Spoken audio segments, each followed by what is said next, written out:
जय हिंद प्यारे विद्यार्थियों। करंट अफेयर्स किस क्लास में आप सभी का स्वागत है। आज की क्लास के अंतर्गत हम लोग मई माह की आने वाली मासिक पत्रिका, जो कि अति प्रतिष्ठित पत्रिका होती है प्रतियोगी परीक्षार्थियों के लिए, क्रॉनिकल पब्लिकेशन के द्वारा जो वन लाइनर समसामयिकी प्रस्तुत किया गया है, उस पर आज हम लोग चर्चा करेंगे। और आज की क्लास के अंतर्गत हम लोग राज्य एवं राष्ट्रीय स्तर की घटनाक्रम पर चर्चा करेंगे। तो चलिए आज का पहला क्वेश्चन देखते हैं। केंद्रीय गृह मंत्रालय ने 28 मार्च 2024 को गैर सरकारी संगठनों अर्थात एनजीओ और संघों के FCRA पंजीकरण की वैधता को कब तक लिए बढ़ा दिया है। इसे 30 जून 2024 तक के लिए बढ़ा दिया गया है। वर्तमान में केंद्रीय गृह मंत्री कौन है? अमित शाह जी हैं। अगला प्रश्न है कि किस राज्य ने 22 मार्च 2024 को अपना 112वां स्थापना दिवस मनाया है? तो ये 112वां स्थापना दिवस बिहार ने मनाया है। आपको बता दें कि बिहार राज्य की स्थापना 22 मार्च 1912 ईस्वी को हुई थी। राजधानी पटना है, जो कि गंगा नदी के तट पर स्थित सबसे बड़ा नगर है भारत में।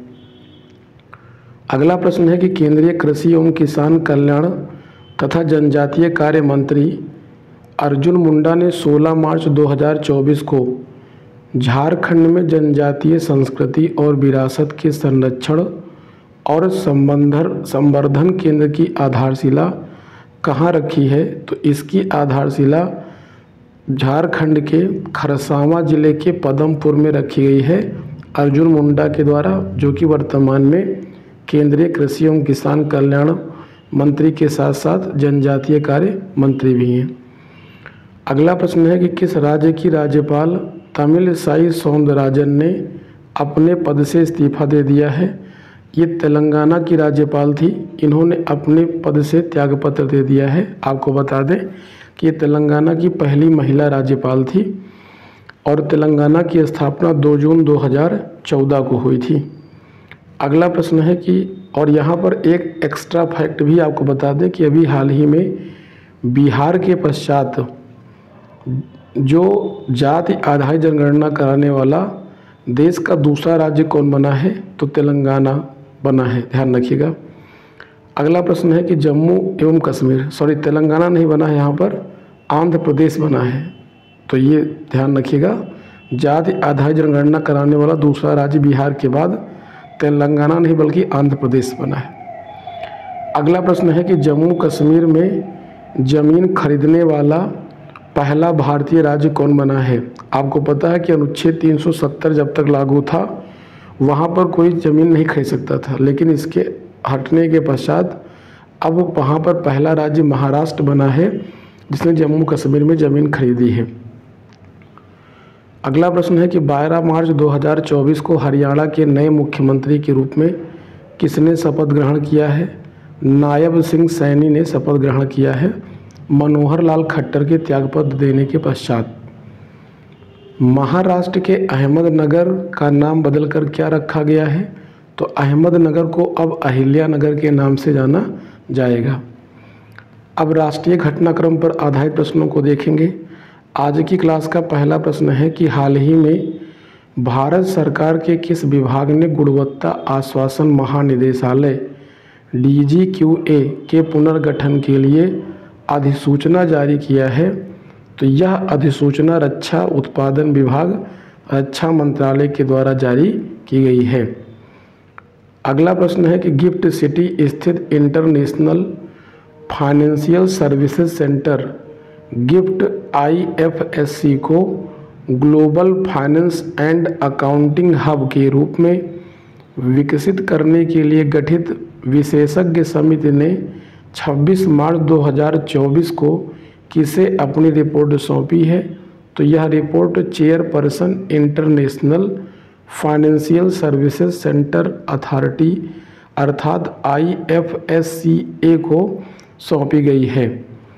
अगला प्रश्न है कि आम चुनाव 2024 की रिपोर्टिंग करने वाले मीडिया कर्मियों के लिए समग्र सुविधा पोर्टल के रूप में विभिन्न विशेषताओं से लैस एक माइक्रोसाइट की शुरुआत किसने किया है?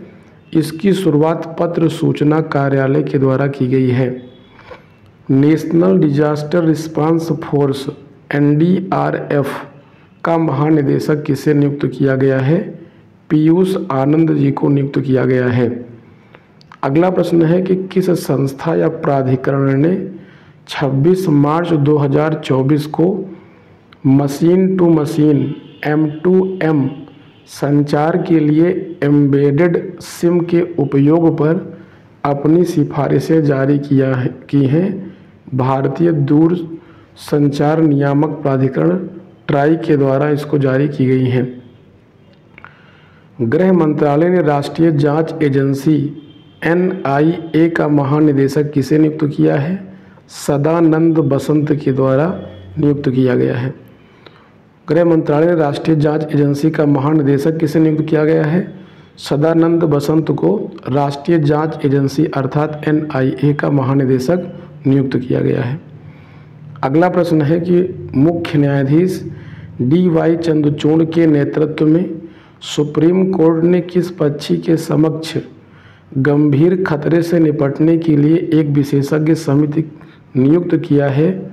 ग्रेट इंडियन बस्टर्ड की नियुक्ति की गई है। ध्यान रखेंगे, ग्रेट इंडियन बस्टर्ड को बचाने के लिए एक विशेषज्ञ समिति की नियुक्ति की गई है। अगला प्रश्न देख लेते हैं। लिखा कि पृथ्वी विज्ञान मंत्रालय ने 22 मार्च 2024 को blue economy pathways study report की स्थिति पर एक परामर्श कार्यशाला का आयोजन कहाँ किया है? इसका आयोजन भारत की राजधानी नई दिल्ली में किया गया है।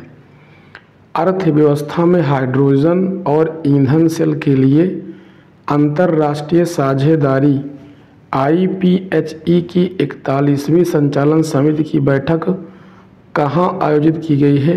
इसका आयोजन भारत की राजधानी नई दिल्ली में किया गया है। अगला प्रश्न है कि nuclear power corporation of India limited NPCIL ने किसके साथ परमाणु ऊर्जा के शांतिपूर्ण उपयोग पर सार्वजनिक धारणा को बढ़ाने के लिए विभिन्न जागरूकता कार्यक्रम आयोजित करने के उद्देश्य से एक समझौता ज्ञापन पर हस्ताक्षर किए हैं? राष्ट्रीय कैडेट कोर NCC के द्वारा हस्ताक्षर किए गए हैं।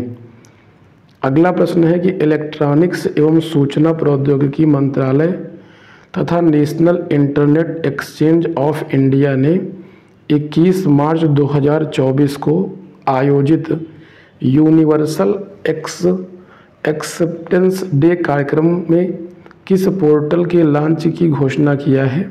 भाषा नेट पोर्टल ने इसके लॉन्च करने की घोषणा किया है।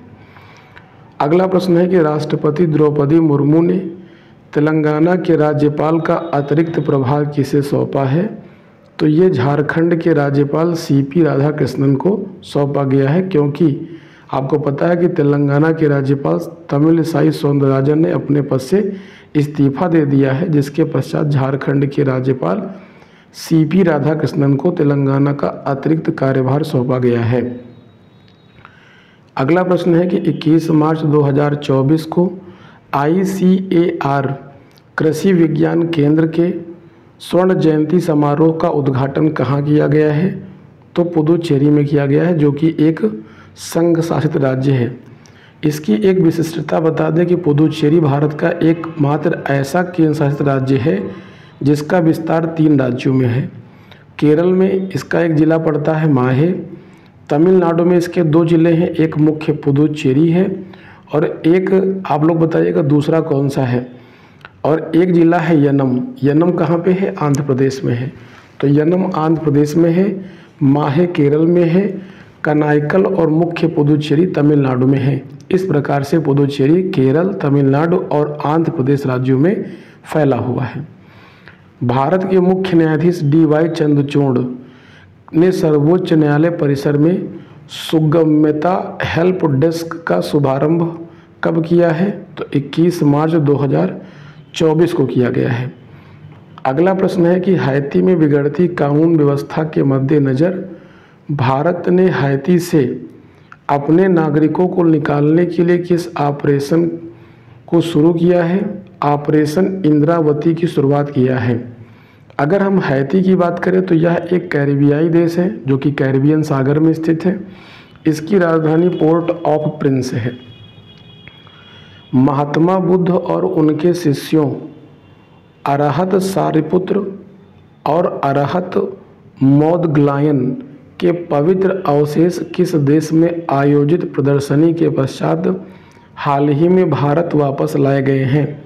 थाईलैंड से वापस लाए गए हैं। थाईलैंड की राजधानी क्या है? बैंकॉक। और ध्यान रखें, थाईलैंड को सफ़ेद हाथियों का देश कहा जाता है, जबकि लाओस को हाथियों का देश कहते हैं। आप सभी को विदित होना चाहिए कि लाओस दक्षिण पूर्व एशिया का एकमात्र स्थलावरुद्ध देश भी है। अगला प्रश्न देख लेते हैं कि भारतीय नौसेना ने प्रौद्योगिकी विकास, नवोन्मेषी समाधान और संयुक्त अनुसंधान एवं विकास को बढ़ावा देने के लिए किसके साथ समझौता किया है? भारतीय प्रौद्योगिकी संस्थान खड़गपुर के साथ समझौता किया गया है। 18 मार्च 2024 को भारतीय वायुसेना के लड़ाकू और परिवहन विमानों ने किस स्थान पर राष्ट्रीय राजमार्ग 16 पर आपातकालीन लैंडिंग सुविधा ELF को पूरा किया है? तो यह सुविधा बापटला, आंध्र प्रदेश में स्थित राष्ट्रीय राजमार्ग 16 पर आपातकालीन लैंडिंग सुविधा ऑपरेशन को पूरा किया है। अगला प्रश्न है कि NHAI का मतलब होता है नहाई, national highway authority of India के किस निवेश ट्रस्ट ने राष्ट्रीय राजमार्ग खंडों के लिए इनविट राउंड 3 के माध्यम से 16,000 करोड़ रुपए से अधिक के उद्यम मूल्य पर धन जुटाने का कार्य सफलतापूर्वक संपन्न किया है? राष्ट्रीय राजमार्ग इंफ्रा ट्रस्ट NHIT। केंद्रीय कृषि एवं किसान कल्याण मंत्री अर्जुन मुंडा ने 15 मार्च 2024 को कौन सा मोबाइल ऐप लॉन्च किया है? तो इसका नाम है नेशनल एग्रीकल्चर मार्केट नाम ऐप को लॉन्च किया गया है। अगले प्रश्न की ओर बढ़ जाते हैं। अगला प्रश्न क्या कहता है? लिखा कि रक्षा मंत्रालय ने भारतीय नौसेना के 25 डोर्नियर विमानों के मिड लाइफ अपग्रेड MLU के लिए 15 मार्च 2024 को किसके साथ एक अनुबंध पर हस्ताक्षर किए हैं? तो ये हस्ताक्षर हिंदुस्तान एरोनॉटिक्स लिमिटेड अर्थात HAL के साथ किए गए हैं। अगला प्रश्न है कि केंद्र सरकार ने फिल्म प्रमाणन प्रक्रिया में व्यापक सुधार के लिए किस नियम को अधिसूचित किया है? तो ये नियम है इस नियम का नाम है सिनेमैटोग्राफ प्रमाणन नियम 2024। इस प्रश्न को एक बार पुनः देखेंगे हम लोग। केंद्र सरकार ने फिल्म प्रमाणन प्रक्रिया में व्यापक सुधार के लिए किस नियम को अधिसूचित किया है? सिनेमैटोग्राफ प्रमाणन नियम 2024 को अधिसूचित किया गया है। इससे सिनेमा जगत के क्षेत्र में व्यापक सुधार किए जाएंगे। गुजरात के भरूच में साफ्ट शिपयार्ड प्राइवेट लिमिटेड के से 25T बोलार्ड पुल टग नौका बजरंग का जलावतरण कब किया गया है? 14 मार्च 2024 को इसका जलावतरण किया गया है।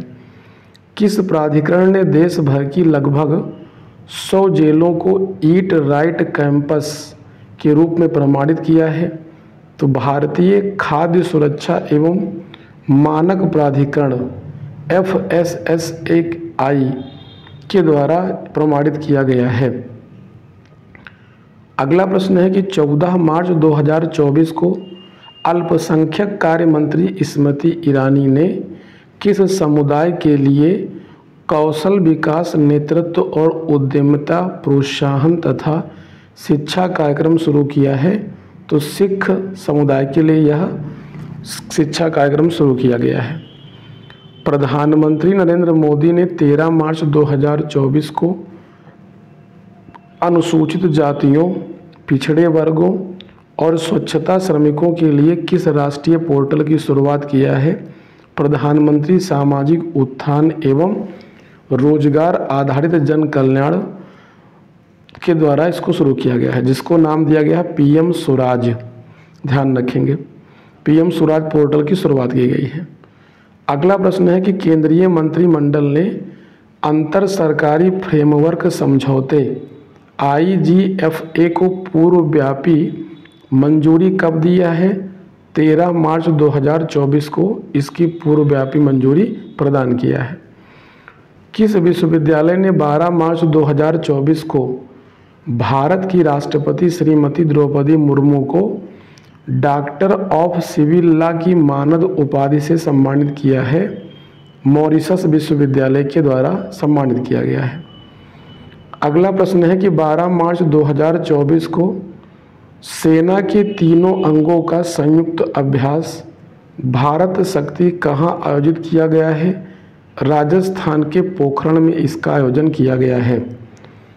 रक्षा मंत्रालय ने 13 मार्च 2024 को इन्फेंट्री कॉम्बैक्ट व्हीकल BMP-2M 693 आयुध उन्नयन की खरीद के लिए किसके साथ एक अनुबंध पर हस्ताक्षर किए हैं? आर्म्ड व्हीकल्स निगम लिमिटेड AVNL के द्वारा किए गए हैं। अगला प्रश्न है कि 12 मार्च 2024 को दूसरी 20T बोलार्ड पुल टग नौका बाहुबली का जलावतरण तथा चौथी 25T BP टग नौका युवान के निर्माण कार्य का शुभारंभ कहाँ किया गया है?